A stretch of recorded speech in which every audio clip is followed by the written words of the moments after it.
ভারতবর্ষে জুড়ে বিজেপি সরকার রাজনীতির পাওয়ারকে যেভাবে সংবিধান বিরোধীভাবে ব্যবহার করছে সেটা আজকে পশ্চিমবাংলাতেও হতে চলেছে। এর জন্য আমি বিজেপিকে দোষারোপ তো করবই, তো তার পাশাপাশি আমি মনে করি এর জন্য দোষী আমার কমের মানুষেরাই, আমরাই। কেন আমরা সর্বসময় অন্যের দলের চাটুকারিতা করেছি, নিজেদের যে একটা পাওয়ার ঐক্য একতা হওয়া দরকার সেগুলোকে আমরা কখনো ভাবিনি। তাই আজকে রাজ শক্তি দিয়ে তারা যে অন্যায় করছে, সংবিধান বিরোধী, গণতন্ত্র বিরোধী, সেই শক্তিকে প্রতিরোধ করার জন্য যে রাজ শক্তি দরকার সেটা আজকে আমাদের নাই। তাই আজকে আমাদেরকে এই অন্যায়ের শিকার হতে হচ্ছে। যখন উনি মন্ত্রী ছিলেন, যে সরকারের হয়েছে, সরকার তো ক্ষমতায় ছিল 15 বছর। এই মসজিদে তো অনেকদিন ধরেই হুড়োহুড়ি হচ্ছে, তখন তো কিছু একটা ভিত মজবুত করে দিতে পারতেন। এটা করে অ্যাকচুয়ালি আমি মনে করি নিজেদের মধ্যে কি কাটা ছড়াছড়ি করবো বলেন না, দুঃখ তো, কিন্তু আমার সমাজের কিছু মানুষ যেভাবে জাতিকে ক্ষতি করেছে সেটা না বলেও চুপ থাকা যাচ্ছে। এটা আন্দোলনের মুডকে নষ্ট করতে চাইছে।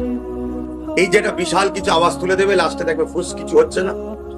পরবর্তীতে সত্যিকারে যাদের আন্দোলন করার মোমেন্ট আছে, ইচ্ছা আছে, সেই সকল অর্গানাইজেশন, সংগঠন যারা মানব কল্যাণে, ধর্ম কল্যাণে, সমাজ কল্যাণে, দেশ কল্যাণে আন্দোলন করে আসছে, অনেক সংগঠন আছে, তাদের আন্দোলনকে মুক্ত করে ফেলে দিবার একটা ষড়যন্ত্র।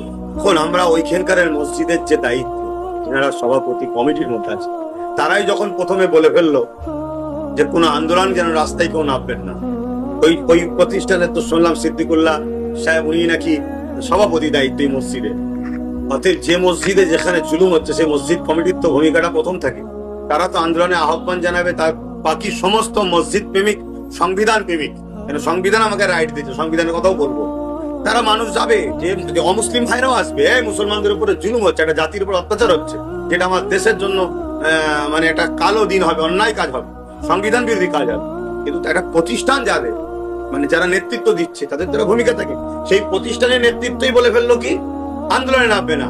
কিন্তু আমি কয়েক জায়গায় এই বিষয়ে যেই বললাম, আমি জানি না ওনার কানে পৌঁছেছিল হয়তো, আজকে একটা সমাজকে দেখাতে হবে, তাই হয়তো নতুন করে বলছে আন্দোলন করতে হবে। তো উনি আন্দোলন করুক, অবশ্যই আন্দোলনের আমরা সাথে আছি, আহ্বান করুক। আল্লাহর ঘরের জন্য কে কোন দলের কে কি মাযহাবের ওসব আমরা বুঝি না। এবং পাশাপাশি সংবিধান বিরোধী কাজ হচ্ছে, কেন মসজিদের জায়গায় এয়ারপোর্ট, এয়ারপোর্টের জায়গায় তো মসজিদ নয়। অর্থাৎ আমার জায়গায় তুমি এয়ারপোর্ট করলে ভালো কথা, দেশের উন্নতি হয়েছে, আমরা তো সব দিয়েছি, আমরা তো সবই দিয়েছি, আগামীতে আরো দেবো। কিন্তু তার জন্য গাইজুয়ারি করছে কেন? সরকার তো গাইজুয়ারি করলে উচিত হবে না। সরকার যদি গাইজুয়ারি করে তাহলে সংবিধান আমাদের কিন্তু জোর দিবার পাওয়ার দিয়েছে, সেই সংবিধান অনুযায়ী রাস্তায় চলতে হবে। ওই প্রতিষ্ঠানের তো শুনলাম সিদ্দিকুল্লাহ সাহেব উনি নাকি সভাপতি দায়িত্ব এই মসজিদে। অতএব যে মসজিদে যেখানে জুলুম হচ্ছে সেই মসজিদ কমিটির তো ভূমিকাটা প্রথম থাকে। তারা তো আন্দোলনে আহ্বান জানাবে, তার বাকি সমস্ত মসজিদ প্রেমিক, সংবিধান প্রেমিক, সংবিধান আমাকে রাইট দিচ্ছে, সংবিধানের কথাও বলবো। তারা মানুষ যাবে, যে অমুসলিম ভাইরাও আসবে, মুসলমানদের উপরে জুলুম হচ্ছে, একটা জাতির উপর অত্যাচার হচ্ছে, যেটা আমার দেশের জন্য মানে একটা কালো দিন হবে, অন্যায় কাজ হবে, সংবিধান বিরোধী কাজ হবে। কিন্তু একটা প্রতিষ্ঠান যাদের, মানে যারা নেতৃত্ব দিচ্ছে তাদের তো ভূমিকা থাকে, সেই প্রতিষ্ঠানের নেতৃত্বই বলে ফেললো কি আন্দোলনে নামবে না। কিন্তু আমি কয়েক জায়গায় এই বিষয়ে যেই বললাম, আমি জানি না ওনার কানে পৌঁছেছিল হয়তো, আজকে একটা সমাজকে দেখাতে হবে, তাই হয়তো নতুন করে বলছে আন্দোলন করতে হবে। তো উনি আন্দোলন করুক, অবশ্যই আন্দোলনের আমরা সাথে আছি, আহ্বান করুক। আল্লাহর ঘরের জন্য কে কোন দলের কে কি মাযহাবের ওসব আমরা বুঝি না। এবং পাশাপাশি সংবিধান বিরোধী কাজ হচ্ছে, কেন মসজিদের জায়গায় এয়ারপোর্ট, এয়ারপোর্টের জায়গায় তো মসজিদ নয়।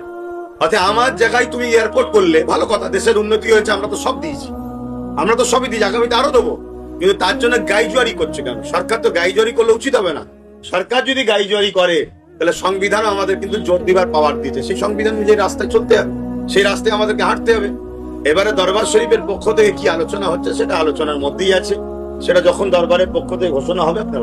এইটা বন্ধ হওয়া দরকার। এটা বন্ধ তখনই সম্ভব যখন আমাদের হাতেও লাঠি থাকবে, তার রাজ পাওয়া আমাদের হাতে নেই।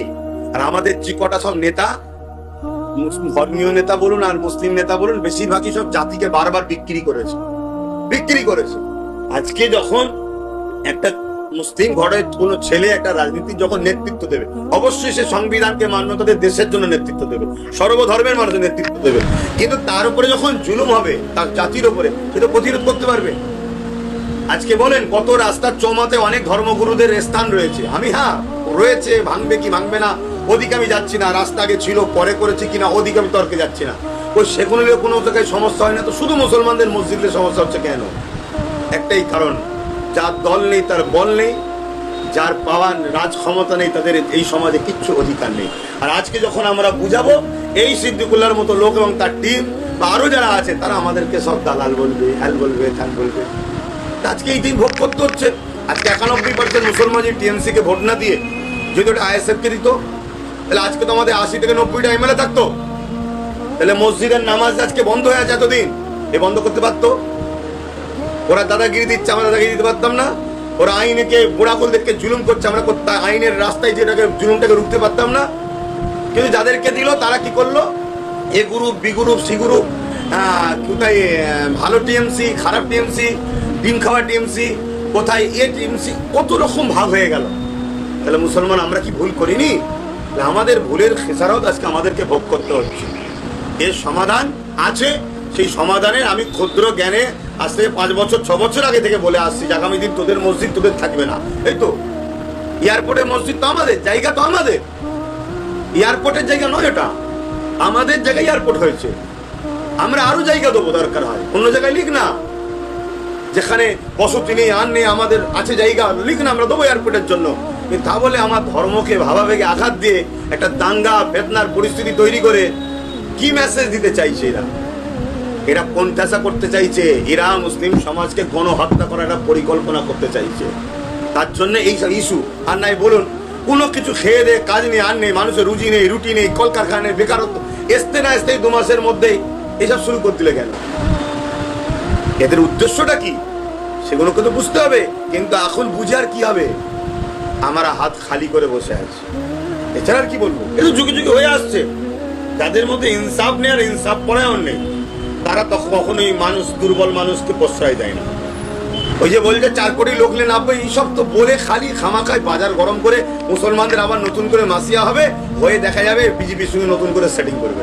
এই জাতি দেখবেন এতদিন ছিল কড়াই, এখন চুলোতে পড়েছে, আবার চুলো থেকে উঠে দেবেন কারো কড়াতে উঠবে, সেই এ জাতিকে আবার গুমরা করবে। কিন্তু এদের জন্য বলে কি লাভ হবে? এই জাতি কি মানবে আমার কথা, না শুনবে আমার কথা? এ জাতি তো আমাকেই গাল দেয়, এ জাতি তো কমেন্টে আমার বিরুদ্ধে সমালোচনা করে। আজকে চুচুড়ার মসজিদটায় তালা মেরে দিয়েছিল টিএমসি সরকার, নামাজ পড়তে দেয়নি। আন্দোলন হয়েছিল, অনেক আন্দোলন হয়েছিল, কিন্তু আন্দোলনের মতো আন্দোলন হয়নি। কেন? আন্দোলন দেখানোর জন্য হয় আর হাকিকাতেও হয়। কথা বুঝে আসছে? আজকে সেই আন্দোলন, সেখানে চুচুড়া মসজিদ এখনো কিন্তু আবার খোলা হলো, নামাজও হলো। কিন্তু আজকে সেই দিন থেকে আমরা বুঝাচ্ছি, আজকে 6 বছর ধরে এই মানুষকে বলছি যে দেখো, লাঠি হাতে থাকলে রাস্তার কুকুর ঘেউ ঘেউ করবে না, আর খালি হাতে থাকলে অনেকে ঘেউ ঘেউ করবে। বোঝো, তৈরি হও, ঐক্য হও, ক্ষমতা দখল করো, তোমার দেশ তোমাকে অধিকার দিচ্ছে, তুমি লিখছো না কেন? কিন্তু এরা না, এরা ভিক্ষার পিছনে ছুটবে। এদের মসজিদ যাবে, মাদ্রাসা যাবে, কোরআন যাবে, দিন যাবে, ইসলামের বিরুদ্ধে কথা হবে। কোরআন যাবে বলতে কোরআনের বিরুদ্ধে কথা হবে, এদের কাছ থেকে কেড়ে নেওয়া হবে, আগামী দিন পড়তে দেবে না, এরা মাইন করবে, কোরআন পড়তে পারবে না, ভারতবর্ষে থাকতে গেলে দাঁড়িয়ে রাখতে পারবে না, নামাজ পড়তে পারবে না, টুই পড়তে পারবে না। কেউ বলতে পারে আব্বাস সিদ্দিকী তোমার কি হবে, আমার কিছু হবে না। কেন? আমি মরণকে পছন্দ করি, তো এই জুলুমের কথাকে মেনে নিই না। কিন্তু কজন সহ্য করতে পারবে? কজনে আঘাত সহ্য করতে পারবে? হাতে বারবার বলছি, আবার বলছি আপনাদের মাধ্যমে, সংগঠিত হন, ঐক্যবদ্ধ হন। ফুরফুরা হোক, দেওবন্দি হোক, বেরেলি হোক, তাবলীগ হোক, যার সিলসিলা, যার মাসলা তার কাছে রাখেন।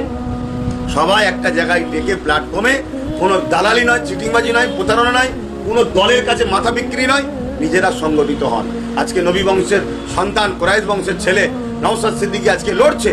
এখনো তো উচিত সমস্ত সংগঠন, অরাজনীতি হোক, রাজনীতি হোক, সমস্ত মানুষকে তো ঐক্যতার সাথ দেওয়া দরকার, এক্ষুনি তো সাথ দেওয়া দরকার। তা করছে কি? তাহলে বিজেপির সঙ্গে সেটিং হয়েছে বলেই তো নওশাদ বললো যে কলকাতার মসজিদে আন্দোলনে কেউ নামবে না, মসজিদ যাই যাক। আর কেমন ইশারা করে বলে দিল যে আমাদের সঙ্গে বসুন, হ্যাঁ আমরাই সবকিছু, তোরা কচুকুড়া দালালি ছাড়ার কি করেছে? হ্যাঁ, বসে নিয়ে একটা সেটিং হয়ে যাবে, যেমন বাবরি মসজিদ সেটিং হয়ে মুখে টাকায় বিক্রি হয়ে গেছে, এটাও বিক্রি হয়ে যাবে। ফালতু আমার কাছে প্রশ্ন করে কিচ্ছু লাভ নেই। আমি খোলাখুলি কথা বলে দিয়েছি, আমার জাতের ক্ষতি আমার জাতের দোষই হচ্ছে।